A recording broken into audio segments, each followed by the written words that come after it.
देखो, सबसे पहली हमारी बात हमारी कमजोरी।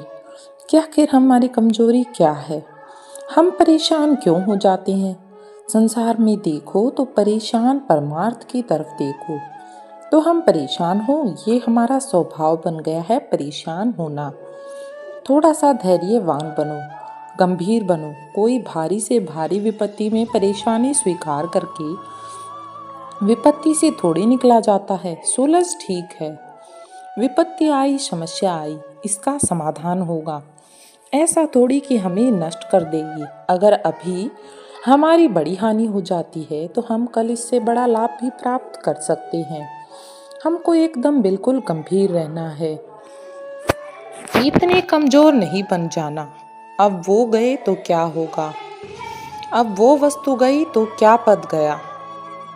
तो क्या होगा? प्रयास किया था, यह पद मिला है, इससे बड़ा पद प्राप्त करूंगा, मैं इससे बड़ा महान बनूंगा। ठीक है, एक बार गिर गया, गलती हो गई, दंड भोग, फिर इससे ज्यादा संयम में रहूंगा। बिल्कुल, मतलब एकदम फ्रेश दिमाग रहना चाहिए। और अपने लोग क्या हैं, जरा सी बात में एकदम पचड़ा कर लेते हैं, एकदम कमजोर हो जाते हैं। ये बिल्कुल ठीक नहीं।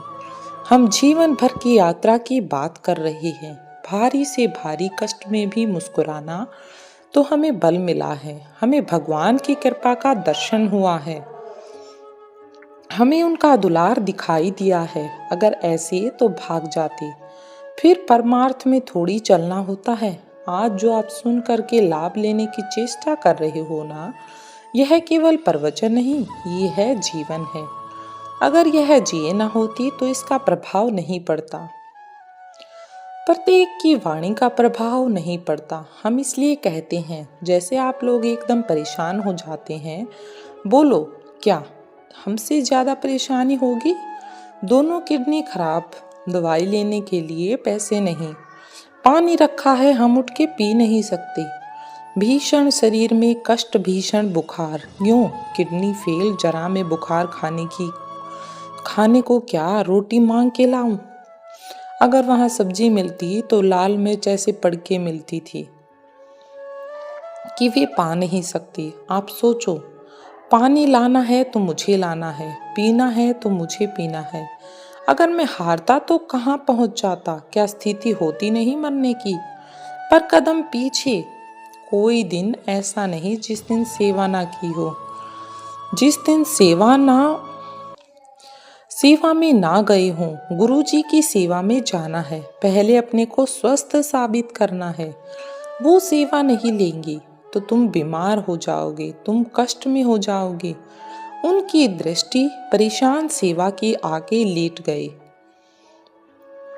फर्क क्या पड़ा? हिम्मत की, फिर से अपना कार्य शुरू किया। आपने श्री भगवान विष्णु की सेवा की, मधुकरी नहीं गए, 3-3 4-4 दिन भोजन नहीं गए, पर सेवा नहीं छोड़ा, दिनचर्या नहीं छोड़ी। और उसका प्रधान कारण संयम, ब्रह्मचार्य, भगवत आश्रय नाम जब कभी हारने नहीं दिया। अभी भी थोड़ी देर बाद डायलिसिस शुरू हुआ। हारने आपको हारे हुए नजर आ रहे हैं, शरीर में पीड़ा है, किडनी भी फेल है, ऐसा तो हम स्वस्थ बैठे हैं। पीड़ा है, बार बार प्यास लगती है, थोड़ा थोड़ा पानी मिलता है, लेकिन हम आनंदित हैं, हम खुश हैं। हम लड़ाई में हारे नहीं, ना हारेंगे, हम जीत चुके हैं। हम अपने मालिक के भरोसे सब कुछ कार्य करते आगे बढ़ते चले जा रहे हैं। इसलिए हम आपको बता रहे हैं कि समस्या सोचो, तुम्हारे पास तो माँ है, भाई है, बहन है, परिवार है, कोई ना कोई तो है ना। मेरा किसी ने कभी जीवन में ध्यान भी नहीं दिया। क्यों? बचपन से ही मुझे एक नकारा बना दिया गया। किसी से प्यार नहीं, किसी से संबंध नहीं, कोई जानकारी नहीं, हम कहाँ हैं, वह कहाँ, किसी से कोई मतलब नहीं। जवान साधु कौन श्रद्धा करे, कभी गांव जाने की हिम्मत नहीं पड़ती कि रोटी मांग ले। पता नहीं लोग क्या सोचेंगे, क्या भावना कर लें कि हम दरवाजे पर खड़े हैं।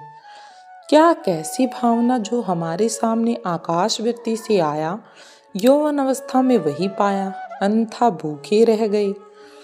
जब हम हर समस्या अपने को विवेक के द्वारा सावधान रखें तो हम कभी निराश नहीं हुए, कभी उदास नहीं हुए, कभी ऐसा नहीं लगा कि यार हम दुखी, कभी नहीं लगा उसी का फल है। उस सुख का संकेत मिल गया। जहाँ दुख की निशानी भी नहीं वहाँ उसी के बच्चे हों। हम सब उसी धातु से बने हुए, हम इतना क्यों परेशान हो जाते हैं? हम ये देखते हैं कि लोग अपने बात बिगड़ गई है, परेशानी बढ़ गई है, तो बिगड़ जाने की संभावना में लोग परेशान हैं। आज सुख है लेकिन खुद सुख छिन जाएगा तो हम आज के सुख में सुखी ना होकर कल के दुख के आने की संभावना की बात सोचकर दुखी हो जाएंगे। इतना बलवान बनना है मनुष्य को कि सुख और दुख दोनों हमको छू ना सके। भारी से भारी सुख की व्यवस्था तो अहंकार नहीं, अहित होकर किसी का अपमान न करें। हम धनी, हम पदाधिकारी, अमुक भारी से भारी दुख आया तो हम किसी के सहयोग की जरूरत नहीं, हम फिर अपने कदम बढ़ाएंगे, हम फिर जुड़ी हुई अपनी भावनाएं जिएंगे। मस्त जीवन एकदम। तुम अविनाशी के बच्चे हो। शेर का बच्चा भेड़ों के बीच में फंसकर म्याऊं म्याऊं बोल रहा है। बस अगर दहाड़ना सीख जाए तो कोई भी उसे प्राप्त नहीं कर सकता। ऐसे भगवान अंश तू प्रपंच में फंसकर अपने को इतना दुख क्यों दे रहा है? तू ऐसा है, भगवान के दिव्यास्त्र में भी ताकत नहीं तेरे को मार सके। तो अविनाशी का अविनाशी बच्चा है, विनाशी भोगों का विनाशी शरीर को मैं मान के इतना भयभीत, इतना दुख ठीक नहीं। यह सब के लिए केवल एक के लिए आप समझो। आप लोग सोचते हैं हम ग्रस्त होकर भला ऐसी स्थिति कैसे ऐसी स्थिति को चलाएंगे? लेकिन समझो, आप ऐसा न सोचो कि हम नौकरी कर रहे हैं, हम संसार में ग्रस्त हैं, हम आध्यात्मिक ऊंचाई पर नहीं चढ़ सकते। नहीं, आप एक सरकारी नौकरी, आप किसानी या व्यापारी करते हुए आप एक अध्यात्म की ऊंचाई में चढ़ सकते हैं। और अध्यात्म ही तो है जो तुम्हें इस माया के दुख सुख से ऊपर उठा सकता है। दूसरा चाहे जितनी संपत्ति आ जाए, आप सुखी नहीं हो सकते। सब देख लो, आँख खोल के देख लो, अध्यात्म ही है जो तुम्हें सारे कष्ट सहकर मुस्कुराकर जीने का रास्ता बता देगा। क्या आप आनंदित हो जाओगे? कुछ नहीं बिगड़ा, अध्यात्म है तो कुछ नहीं बिगड़ा। अध्यात्म नहीं तो कुछ नहीं बना, कुछ हाथ नहीं लगने वाला। इसलिए अध्यात्म को जीवन में जरूर अपनाएं। स्टोरी अच्छी लगी हो तो वीडियो को कर दें लाइक, और चैनल पर नए आए हैं तो चैनल को सब्सक्राइब जरूर करें ताकि आने वाली वीडियो का नोटिफिकेशन भी आपको मिलता रहे। धन्यवाद।